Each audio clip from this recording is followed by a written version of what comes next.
bonsoir à tous, bienvenue au JC Cinécité Léa. Nous sommes ravis de vous recevoir ce soir pour cette très belle avant-première du film Les Hirondelles de Kaboul, et je vous demande de recevoir une grande partie de l'équipe, à commencer, mesdames et messieurs, par Zabou Bretman.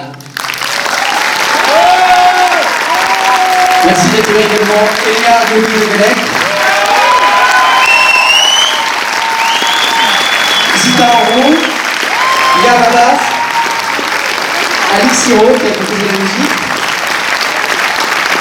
Réginald Defibon, Yvan Ruben, Patricia Montagne, Sébastien Tabert, Éric de Buder, Éric Tisserand, Pascal Kahn, Bertrand Bidot et Françoise Bernard qui a envoyé le film.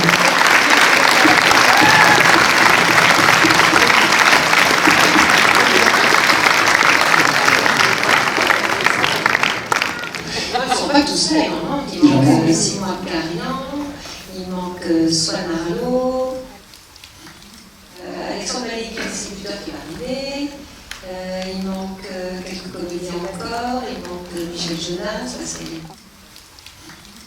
vous les reconnaîtrez. Eh bien, on ne va pas dévoiler grand-chose sur le film, vous allez le voir dans quelques instants, juste peut-être quelques mots sur la genèse du projet, si vous voulez bien.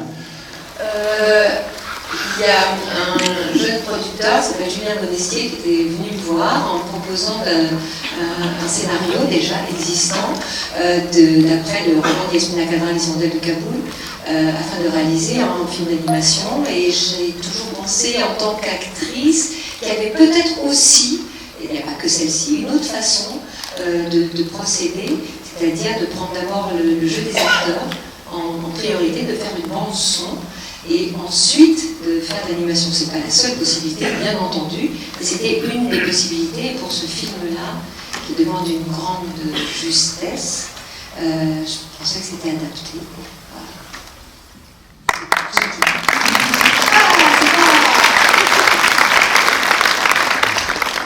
Voilà. On n'a pas très envie d'applaudir, c'était pas... Oui, je veux dire, c'est pas brillant non plus. J'imagine que c'est un tout petit peu, du coup, un petit peu particulier pour Zita Aya, par exemple. Vous n'aviez jamais joué dans ce contexte-là, j'imagine. On va dire juste un mot chacune. Non, on ne peut pas. En un mot? Ou en 28. C'était une petite blague. Non, c'est vrai que c'était intéressant. Pour moi, c'était la première fois que je jouais dans un film d'animation. Et voilà, j'ai des amis acteurs qui ont joué dans des films d'animation, et en effet, c'est pas une façon classique de faire les choses, mais très ludique pour nous acteurs, puisqu'on jouait vraiment avec nos partenaires. On n'était pas au pupitre à essayer de coller sur les personnages. On créait les personnages aussi avec Zabou et Elia, et donc c'était une expérience vraiment artistiquement très intéressante. Donc merci.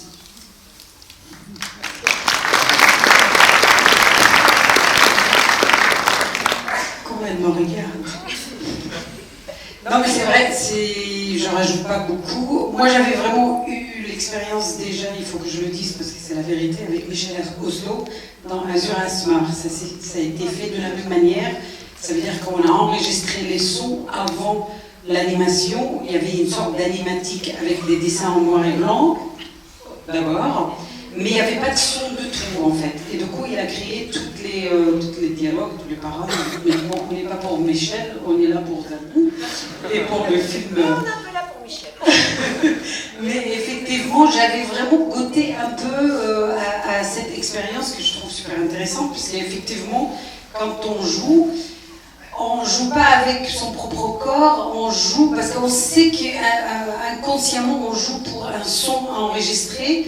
Et à la fois, on est appelé vraiment d'appliquer tout notre corps. Dans le cas de Zabou, on était filmé notamment parce que c'est ça qui a été animé. Et je trouvais ça super intéressant parce que du coup, vraiment, c'était très important de faire attention à la physicalité pendant le jeu, parce que ça faisait partie de ce qu'on allait voir animé par la suite. Et je dirais que c'est la différence aussi avec l'expérience précédente avec Michel, c'est que là, Effectivement, je ne comprenais pas au début quand Zabou me parlait en fait de filmer, pourquoi elle avait besoin de filmer, mais quand on a commencé à le faire, on comprenait, en fait, je comprenais très bien pourquoi elle le faisait, parce qu'à partir de notre implication physique et sonore, elle a pu, voilà, ils ont pu faire tout ce qu'ils devaient faire par rapport à l'image que vous allez voir là dans le film. Si on demande plus, on va peut-être des choses. Est-ce que quelqu'un peut juste rajouter un mot et après.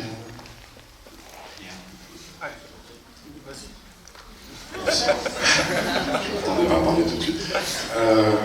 Juste un petit mot quand même sur la production. Pour que ce genre d'aventure puisse exister, naturellement, il faut réunir un certain nombre de partenaires.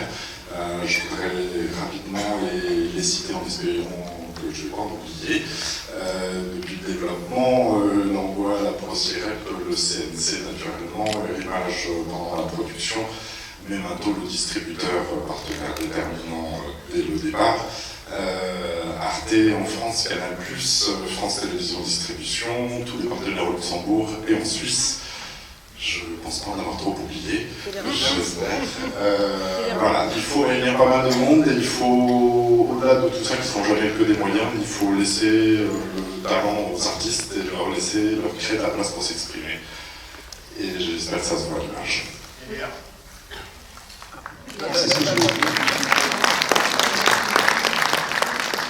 Est-ce que vous voulez rajouter un mot, du coup, Léa, sur le projet?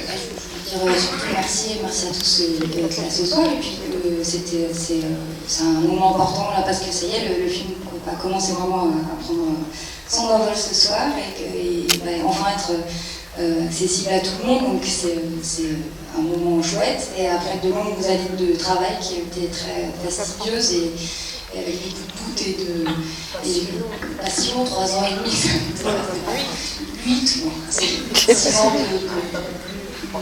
projet, de vie. Un enfant, il serait aujourd'hui au CP. Oui, parce qu'il reste une petite classe, parce qu'il est très avancé. C'est un bel enfant. Soyez indulgents avec lui ce soir. Il est en film d'ailleurs. Il vaut bien. Mais cela dit, quand on voit une petite fille qui est ici, Jenna, et qui joue Jenna, une petite fille qui lui ressemble, et quand je la vois aujourd'hui, ça me fait drôle, c'est juste une adolescente. Quoi. Et ça fait bizarre, on se dit, ah oui, ça doit être vraiment commun. Voilà. Merci.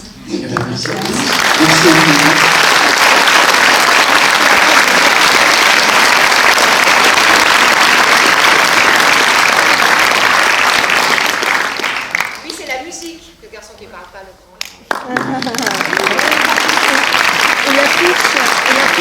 Juste un petit mot quand même parce que Alexis a reçu le Valois de la musique le week-end dernier au Festival d'Emblème.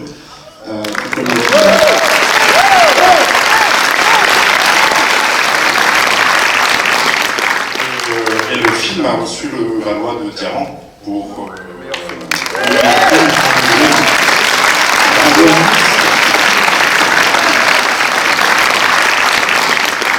petite chose que j'ai oublié tout de même, c'est que le livre est une adaptation du roman de Yasmina Khadra, qui n'est pas avec nous ce soir malheureusement, mais on voulait quand même le saluer, ainsi que les éditions Julien, notamment son éditeur qui nous accompagne depuis le début de ce film.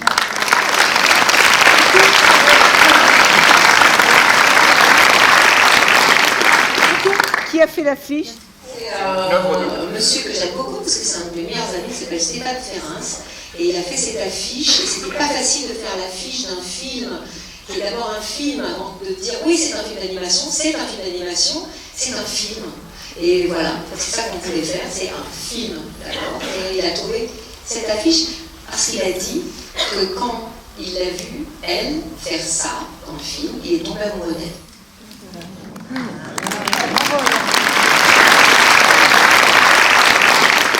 Merci à tous. On va. Vous voulez conclure juste par un mot? Non, bah non, ils ont fait un. Alors, bonne projection.